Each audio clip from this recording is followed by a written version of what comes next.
मालदार बीजेपी कर्मी के फोन प्रधानमंत्री नरेंद्र मोदीर तृणमूल अत्याचार करছে না তো জানতে চাইলেন প্রধানমন্ত্রী। বিজেপি কর্মী লতিকা হালদারকে ফোন করেন প্রধানমন্ত্রী। বিজেপি কর্মীদের পাশে থাকার আশ্বাস দেন। টিভি9 বাংলার হাতে এক্সক্লুসিভ অডিও ক্লিপ। মহিলারা এক হয়েছেন, তাই আক্রমণের সাহস পাচ্ছেন না তৃণমূল। প্রধানমন্ত্রীকে বললেন বিজেপি কর্মী লতিকা হালদার। लतिका जी, आपके बूथ पर चुनाव अभियान कैसा चल रहा है? আমার ওয়ার্ডে খুব সুন্দর, সবাইকে আমি দায়িত্ব পালন করার জন্য বুঝিয়ে দিয়েছি। সবাইকে খুব সুন্দর, তারা আমার কার্যকর্তারা সবাই খুব ভালো কাজ করছে এবং সন্ধ্যার সময় এসে সবাই আমাকে রিপোর্টিং দিচ্ছে। बंगाल में चुनावी हिंसा की बड़ी खराब स्थितियां हो रही है। आपको प्रचार में कैसी स्थिति का सामना तो नहीं करना पड़ रहा है? আমি মহিলাদের একত্রিত করে সবাইকে সবার বাড়ি বাড়ি एकजुट हुए प्रचार करছি। जो केंद्र सरकार की योजना है, जो लोगों को मुफ्त राशन मिल रहा है, वो सबको मालूम है कि भारत सरकार, मोदी सरकार ये मुफ्त राशन बेच रही है। হ্যাঁ, আমি সবাইকে বুঝাচ্ছি, সবাই বুঝতে পেরেছে। देखिए, पश्चिम बंगाल के चुनाव में सबसे बड़ी चुनौती चुनावी हिंसा की होती है, लेकिन चुनाव आयोग ने सुरक्षा के पुख्ता प्रबंध किए हैं। हम सब भी बंगाल की स्थिति पर नजर बनाए रखते हैं।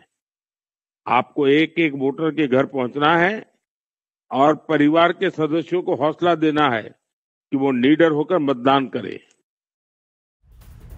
আমরা শোনালাম সেই কথোপকথন যেখানে নরেন্দ্র মোদীর সঙ্গে বিজেপি কর্মীর ফোনে কথা হয়েছে এবং সেখানে নরেন্দ্র মোদী অর্থাৎ মোদী সরকারের, কেন্দ্রীয় সরকারের তরফ থেকে যে সমস্ত প্রকল্প রয়েছে সেই সমস্ত প্রকল্প বাংলার মানুষ পাচ্ছেন কিনা বা আদৌ সেই সমস্ত প্রকল্প সম্পর্কে কি তারা অবগত এবং কোনো রকম প্রচারে সমস্যা হচ্ছে না তো, সমস্ত বিষয় নিয়ে জানতে চাইছেন প্রধানমন্ত্রী তার কাছ থেকে। এবং যে বিজেপি কর্মী যার সঙ্গে কথা হয়েছে অর্থাৎ লতিকা হালদার এই মুহূর্তে সরাসরি রয়েছেন লাইভ আমাদের সঙ্গে টিভি9 বাংলায়, আমাদের রিপোর্টার সুব্রতোষ রয়েছেন তার সঙ্গে। সুব্রতোষ, কথোপকথন তো শোনালাম, কিন্তু তারপর এই কথার পর লতিকা হালদারের কি মনের জোর অনেকটাই বেড়ে গেল? কি বলছেন তিনি, কি ভাবছেন এখন?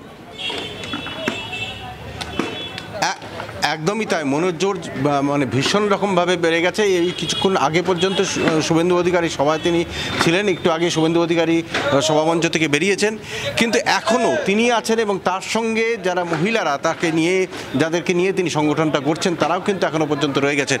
যে কতটা মনের জোর বেড়েছে আপনার প্রধানমন্ত্রী ফোন করার পর? অনেকটাই মনের জোর বেড়েছে, খুব অনেক মনের জোর বেড়ে গেছে যে আমি দলটাকে কিভাবে এগিয়ে নিয়ে যাব। কেমনভাবে কাজে নামছেন, কতটা কাজে নেমেছেন ফোন করার পর?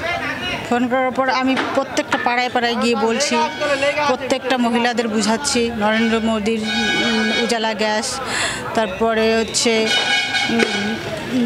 ঘর ঘরে জল বিদ্যুৎ কিভাবে সে পৌঁছাচ্ছে সে কথা বলছি। এইভাবে কাজগুলো এগিয়ে যাচ্ছে, এইভাবে কাজ করে আমি এগিয়ে যাচ্ছি।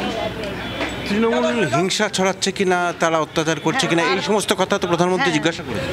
হ্যাঁ, হিংসা ছড়াচ্ছে, কিন্তু আমরা দল ঐক্যবদ্ধ হয়ে, মহিলাদের ঐক্যবদ্ধ হয়ে আমাদের পাশে কেউ মানে ঘিরতে সাহস পাচ্ছে না।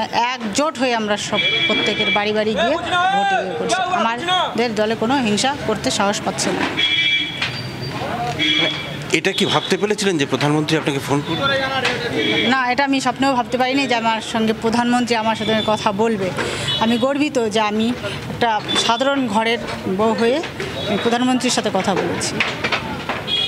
আমি খুবই গর্বিত যে আমি সাধারণ ঘরের বউ হয়ে একটা বিশ্বের 1 নম্বর নেতার সঙ্গে আমি কথা বলেছি। কথা বলার পরে যারা আপনার সঙ্গে রয়েছেন বা যারা আপনার সহযোগী রয়েছেন বা দলের অন্যান্য সদস্যরা, তাদের সাথে কথা বলছেন, কি তারা কি কেমন ভাবছে? তারা বলছে কি করে এটা হলো, কেমন করে ফোনটা আসলো। আমি তো বুঝতে পারিনি কিভাবে ফোনটা আসলো। তো উনি সবাই জিজ্ঞাসা করছেন সত্যি নরেন্দ্র মোদী কথা বলেছে?